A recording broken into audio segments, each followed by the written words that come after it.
ሁል ጊዜ አዲስ ዓመት ሲመጣ ወይም አዲስ ሳምንት ሲጀምር ከዛሬ ጀምሮ ህይወቴን እቀይራለሁ ብላችሁ ወስናችሁ ታውቃላችሁ? ጂም ለመጀመር፣ ጠዋት በጊዜ ለመነሳት ወይም መጽሐፍ ለማንበብ አሪፍ እቅድ እናወጣለን። በመጀመሪያዎቹ 3 ቀናት ውስጥ በከፍተኛ ሞራል እንሰራለን። ነገር ግን ሳምንቱ ሲያልቅ ቀስ በቀስ ያ ሞራል ይጠፋና ወደ አሮጌው ልማዳችን እንመለሳለን። ይህ የሁላችንም የህይወት ትግል ነው። ነገር ግን ዛሬ የማካፈላችሁ አንድ ታሪካዊ ክስተት ይህንን የዘመናችንን ችግር ሙሉ በሙሉ ይፈተዋል። ይህ ምስጢር እጅግ በጣም ቀላል ነው፣ ነገር ግን ውጤቱ አስገራሚ ነው። አዲስ ልማድን ገንብታችሁ በህይወታችሁ ላይ ዘላቂ ለውጥ ማምጣት የምትችሉባቸውን 3 ሳይንሳዊ ምስጢሮችን ከዚህ ታሪክ ውስጥ እናወጣለን። ከእናንተ የሚጠበቀው ይህንን ታሪክ አዳምጦ 3ቱን ምስጢሮች ማወቅና በህይወታችሁ ላይ ዛሬውኑ ተግባራዊ ማድረግ ነው። ስለዚህ ቪዲዮ እጅግ ጠቃሚ ነውና እስከ መጨረሻው መከታተላችሁን አትርሱ። ታሪኩ የሚጀምረው በስፖርት ዓለም ውስጥ ነው። ከ1908 እስከ 2003 ዓ.ም ድረስ ለ100 ዓመታት ያህል የብሪታንያ የብስክሌት ተወዳዳሪዎች በእንግሊዝ ታሪክ ውስጥ እጅግ በጣም ደካማውና መሳቂያ የሆነ ቡድን ነበሩ። በዚህ 100 ዓመታት ውስጥ አንድም ጊዜ ታላቁን የቱር ደ ፍራንስ ውድድር አሸንፈው አያውቁም ነበር። ምን ያህል ደካማ ነበሩ ብላችሁ ብታስቡ በአውሮፓ ውስጥ ያሉ ታዋቂ የብስክሌት አምራች ካምፓኒዎች ብሪታንያዎች የኛን ብስክሌት እየነዱ ከተሸነፉ ስማችን ይጠፋል በማለት ብስክሌታቸውን አንሸጥላችሁም እስከ ማለት ድረስ ደርሰው ነበር። ይህ የሚያሳየን ምን ያህል የብሪታንያ ቡድን ዝቅተኛ ደረጃ ደርሶ እንደነበረ ነው። ነገር ግን በ2003 ዓ.ም ሁሉም ነገር ተቀየረ። የብሪታንያ ብስክሌት ፌዴሬሽን ዴቭ ብሬልስፎርድ የተባለ አዲስ አሰልጣኝ ቀጠረ። ዴቭ ወደ ስራው ሲገባ ሌሎች አሰልጣኞች እንደሚያደርጉት ተጫዋቾቹን በቀን 10 ሰዓት ትሬኒንግ ስሩ፣ በቀን 10 ሰዓት ልፉ ብሎ አላስገደዳቸውም። ከዚህ ይልቅ አንድ እጅግ የተለየ ፍልስፍና መጣ። ይህ ፍልስፍና በእንግሊዝኛው ዘ አግሪጌሽን ኦፍ ማርጂናል ጌይንስ ይባላል። ትርጉሙም በእያንዳንዱ ነገር ላይ የ1% መሻሻልን ማምጣት ነው። ዴቭ ትላልቅ ነገሮችን ለመቀየር አልሞከረም። ቡድኑ የሚያደርጋቸውን ትንንሽ ነገሮች በ1% ብቻ ማሻሻል ጀመረ። የብስክሌቱን መቀመጫ ወንበር በትንሹ ይበልጥ ምቹ አደረገው። የብስክሌቱን ጎማ ይበልጥ አየር ሰንጣቂ እንዲሆን አሻሻለው።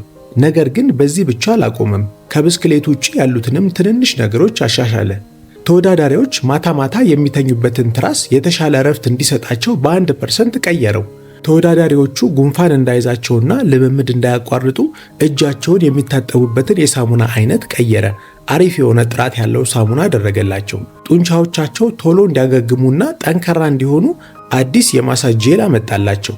የብስክሌት ማመላለሻ መኪናቸው ውስጥ አቧራ ገብቶ ጎማው ላይ አርፈው ፍጥነታቸውን እንዳይቀንሰው የመኪናውን ውስጥ ቀለም ሙሉ በሙሉ ነጭ ቀለም አስቀባው። ይህም ቆሻሻዎቹ በቀላሉ ታይተው ጽዳታቸው እንዲጠበቅ ማድረግ ተቻለ። ማንም አሰልጣኝ የማያስባቸውን ትንንሽ ነገሮች በ1% ብቻ አሻሻለ። ውጤቱስ ምን ሆነ? እነዚህ ትንንሽ የ1% ለውጦች ሲደመሩ አስገራሚ ተአምርን ፈጠሩ።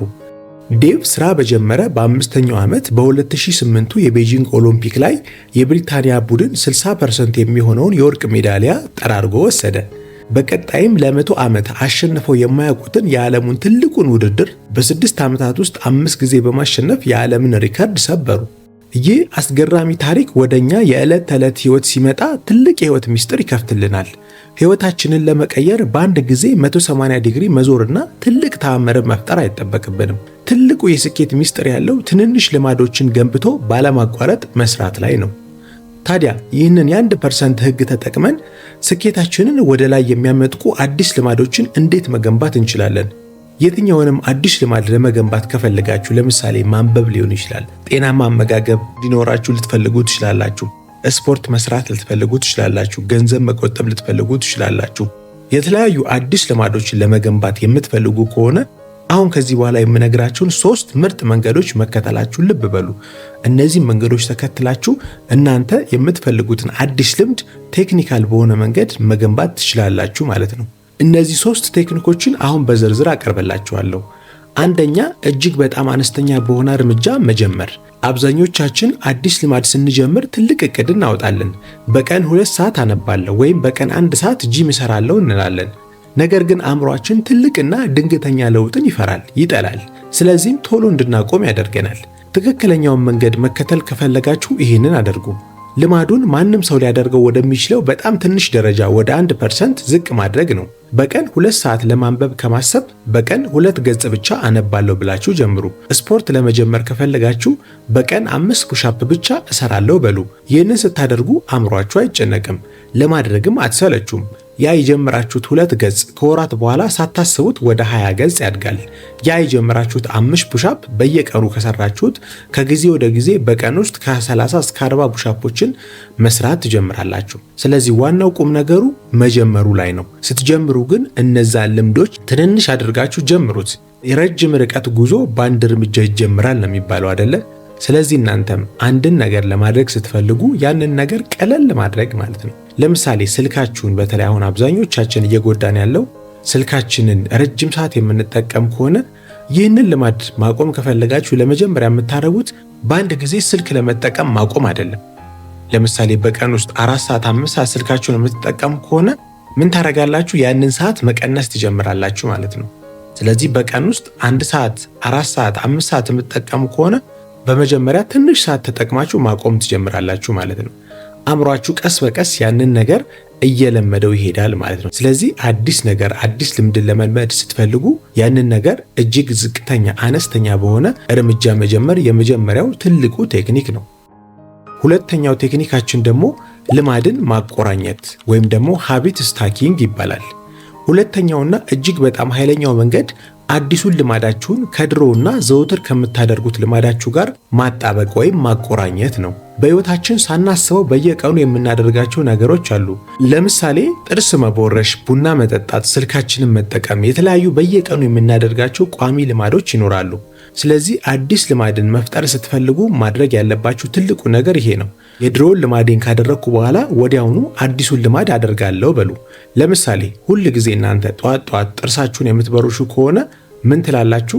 ጠዋት ጥርሴን ከቦረሽኩ በኋላ ወዲያውኑ 1 ብርጭቆ ውሃ እጠጣለሁ። ለምሳሌ እናንተ አዲስ ልማድ መልመድ የፈለጋችሁት ውሃ መጠጣት ከሆነ ሁል ጊዜ ምን ታደርጋላችሁ? ሃቢት ስታኪንግ ማለት የነበረውን ልማድ ከአዲሱ ልማድ ጋር ማቆራኘት ማለት ነው። ስለዚህ ሁል ጊዜ ጠዋት ጠዋት ጥርሳችሁን ከቦረሻችሁ በኋላ ወዲያውኑ ምን ታደርጋላችሁ?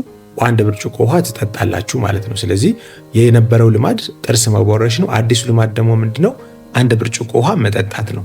ለምሳሌ ጠዋት ቡና የምትጠጡ ከሆነ አዲስ ልማድ ደግሞ መልመድ የፈለጋችሁት በቀን 1 ገጽ መጽሐፍ ማንበብ ከሆነ ስለዚህ ሁል ጊዜ ጠዋት ጠዋት ቡናዬን ከጠጣው በኋላ በዛው 1 ገጽ መጽሐፍ አነባለሁ ብላችሁ ምን ታደርጋላችሁ? እቅድ ታወጣላችሁ ማለት ነው። ስለዚህ ቡና መጠጣት የተለመደ ልማዳችሁ ነው። 1 ገጽ መጽሐፍ ማንበብ ደግሞ አዲሱ ልማዳችሁ ነው ማለት ነው። ስለዚህ በቀላሉ ሁል ጊዜ በየቀኑ ከምታደርጓቸው ልማዶች ጋር ሌሎች እናንተ ጠቃሚ ናቸው ለህይወቴ የሆነ ቫልዩ አድ ያደርጉልኛል ብላችሁ የምታስቡትን ልማዶች ምን ማድረግ ነው? በዛው ማሳደግ ትጀምራላችሁ ማለት ነው። በየጊዜው ደግሞ ረጅም ሰዓት ስልካችሁን የምትጠቀሙ ከሆነ እሱንም ስልኬን ሁል ጊዜ ስጠቀም ስልክ መጠቀም ሁል ጊዜ የነበረ ነባር ልማድ ነው። አዲስ ልማድ ደግሞ ለምሳሌ በስልካችሁ ቪዲዮ ኤዲቲንግ መማር እፈልጋለሁ ወይም ደግሞ በስልካችሁ የተለያዩ በኦንላይን ስራዎችን መስራት እፈልጋለሁ ብላችሁ ልታስቡ ትችላላችሁ። ስለዚህ ሁል ጊዜ ስልካችሁን በምትጠቀሙበት ሰዓት የነበረ ልማድ ነው። ምን ታደርጋላችሁ? 1 ሰዓት ስልካችሁን የምትጠቀሙ ከሆነ ለ30 ደቂቃ ደግሞ ቪዲዮ ኤዲቲንግን ሁል ጊዜ እማራለሁ ብላችሁ የቀድሞ የነበረውን ልማድ ከአዲሱ ልማድ ጋር ምን ታደርጉታላችሁ? ታስተሳስሩታላችሁ ማለት ነው። እንደዚህ ሲሆን አዲሱን ልማድ በቀላሉ ሳታስቡት መልመድና ተግባራዊ ማድረግ ትጀምራላችሁ ማለት ነው። ይህ ትልቅ የሆነ ቴክኒክ ነው። ሶስተኛው ደግሞ ቴክኒክ አካባቢን ለስኬት ማመቻቸት ነው። ብዙ ሰዎች አዲስ ልማድ መገንባት ሲያቅታቸው እኔ ጠንካራ አይደለሁም፣ እኔ ፍላጎት የለኝም ብለው ራሳቸውን ያውቅሳሉ። ነገር ግን ጥናቶች እንደሚያሳዩ ትልቁ ችግር ፍላጎት ማጣት ሳይሆን አካባቢያችሁን የተመቻቸ አለማድረግ ነው። አዲስና ጥሩ ልማድን ለመገንባት ያንን ልማድ ለማድረግ እጅግ በጣም ቀላል አድርጉት። መጥፎ ልማድን ለማቆም ደግሞ ያንን ልማድ እጅግ ከባድ አድርጉት። ይህንን እንዴት በቀላሉ መረዳት እንደምትችሉ በዚህ ምሳሌ ላስረዳችሁ። ለምሳሌ መጽሐፍ ማንበብ ልማድ ማድረግ ከፈለጋችሁ ምን ታረጋላችሁ መሰላችሁ? የምታነቡትን መጽሐፍ ገዝታችሁ ትመርጡና ሁል ጊዜ ስትተኙ አልጋችሁ ላይ ታረጉታላችሁ። ልትተኙ ስትሉ ምን ታረጉታላችሁ? ያንን መጽሐፍ አንስታችሁ 1 ገጽም 2 ገጽም ታነቡታላችሁ ማለት ነው። እንዲሁም ደግሞ ቀን ላይም ደግሞ ምሳ ለመብላት ስትፈልጉ እናንተ ያንን መጽሐፍ የምታዩበት ቦታ ጠረጴዛ ላይ፣ ሶፋ ላይ አድርጉት። ያ በሚሆንበት ሰዓት ያንን ልማድ መጽሐፉም እናንተ በምትፈልጉበት ቦታ ላይ ስለምታገኙት ብድግ አድርጋችሁ መጽሐፉን የማንበብ እድላችሁ ከፍ ይላል ማለት ነው። ስለዚህ ያንን ልማድ መልመድ የምትፈልጉትን ነገር ቀላል አድርጉት። ውሃ መጠጣትን ልማድ ማድረግ ከፈለጋችሁ ውሃ በብርጭቆ ሞልታችሁ ኦር ደግሞ በጆግ ሞልታችሁ ጠረጴዛችሁ ላይ አድርጉ። መኝታ ቤትም ደግሞ ቦታ ካላችሁ መኝታ ቤታችሁ ላይም ቀርታችሁ አድርጉ። እንዲህ በምታደርጉበት ሰዓት ልማዱን ለማድረግ ቀላል ስለሚሆን በቀላሉ ያንን ልማድ ታረጉታላችሁ ማለት ነው። በተቃራኒው ደግሞ ማድረግ የማትፈልጉትን ልማድ ደግሞ ከባድ አድርጉት። ለምሳሌ ስልካችሁን በየጊዜው ስራ ስትሰሩ ትኩረት አድርጋችሁ ለመስራት ስትፈልጉ 10 ጊዜ ስልካችሁን እያነሳችሁ የምታዩ ከሆነ ይህንን ልማድ ለማቆም ከፈለጋችሁ ምን ታደርጋላችሁ? ስልካችሁን አንስታችሁ እናንተ ከምትሰሩበት ክፍል ሌላ ክፍል ላይ አድርጉት። ጠረጴዛችሁ ላይ አታድርጉት። ስራችሁን ፎከስ አድርጋችሁ ሰርታችሁ እስክትጨርሱ ድረስ ያንን ስልካችሁን አንስታችሁ መኝታ ቤት ኦር ደግሞ ጓዳ ራቅ ያለ ቦታ አድርጉት። እንደዚህ በምታደርጉበት ሰዓት አይምሯችሁ እንኳን ያንን ስልክ መጠቀም ቢፈልግ በቅርብ ርቀት ላይ ስለማታገኙት አታደርጉትም ማለት ነው። በተመሳይ መንገድም የተለያዩ ለምሳሌ ጣፋጭ ምግቦችን ብዙ ጊዜ መብላት የምታዘወትሩ ከሆነ ያንን ነገር ግን መብላት መቀነስና ማቆም እንዳለባችሁ አውቃችኋል። ግን ደግሞ ያንን ነገር ለመተው አልቻላችሁም። ስለዚህ ይህንን ምን ታደርጋላችሁ? ከቤታችሁ ጣፋጭ ነገሮችን ገዝታችሁ ማምጣት ታቆማላችሁ ማለት ነው። ስለዚህ እነዛን ጣፋጭ ነገሮች ቤታችሁ ከሌለ እናንተ ተነስታችሁ ያንን ጣፋጭ ነገር ለመብላት አትችሉም ማለት ነው፣ ምክንያቱም ቤት ውስጥ ስለሌለ። ስለዚህ አቮይድ ማስወገድ የምትፈልጓቸውን ነገሮች ከባድ አድርጉት። ግን መልመድ የምትፈልጓቸውን አዳዲስ ልማዶችን ለማድረግ ግን በጣም ቀላል አድርጓቸው። መጽሐፍ ለማንበብ ከፈለጋችሁ መጽሐፉን እናንተ የምታዩበት ቦታ አድርጉት። ውሃ መጠጣት ከፈለጋችሁ ውሃውን እናንተ የምታዩበት ቦታ አድርጉት። ልክ እንደዚህ በማድረግ ኢንቫይሮንመንታችሁን በማስተካከል በቀላሉ አዲስ ልማድን መገንባት ትችላላችሁ ማለት ነው። ውድ ተመልካቾቼ የብሪታንያ የብስክሌት ቡድን ታሪክ የሚያስተምረን አንድ ትልቅ ሀቅ አለ። ስኬት ማለት የአንድ ሌሊት ታላቅ ዝላይ አይደለም። ስኬት ማለት በየቀኑ እጅግ በጣም ትንንሽ በሚመስሉ ነገሮች ላይ 1% የተሻለ ሆኖ መገኘት ማለት ነው። ስለዚህ እናንተም ምንጊዜም በአነስተኛ እርምጃ ጀምሩ። ልማዳችሁን አቆራኙትና አካባቢያችሁን ለስኬታችሁ ዝግጁ አድርጉት። ለእናንተ አንድ ጥያቄ አለኝ። ከዛሬ ጀምሮ ህይወታችሁ ላይ የምትጨምሩት ያቺ 1% ልማድ ምንድነች? ሐሳባችሁን በኮሜንት ላይ ጻፉልኝ፣ አነበዋለሁ። ይህ ቪዲዮ ጠቃሚ ሆኖ ካገኛችሁት ላይክ ማድረጋችሁን አትርሱ። እንዲሁም ህይወታችሁን የሚቀይሩ አዳዲስ ቪዲዮዎችን በየጊዜው ለማግኘት ቻናሉን ሰብስክራይብ ማድረግና የደወል ምልክቱን መጫናችሁን አትርሱ። በቀጣይ ቪዲዮ ደግሞ በውስጣችሁ የተደበቀውን እምቅ ኃይል ማውጣትና በህይወታችሁ ላይ ስኬታማ መሆን የምትፈልጉ ከሆነ ድንቅ 3 ታሪኮችን ዳስሼ ምርጥ በሆነ መንገድ አቅርቤላችኋለሁ። ይህንን ቪዲዮ ተመልከቱት፣ ብዙ ቁም ነገርን ታገኙበታላችሁ። በቀጣይ ቪዲዮ እስክንገናኝ ድረስ ይህ ሊዮ ቼንጅ ነው። ቸር ሰንብቱልኝ።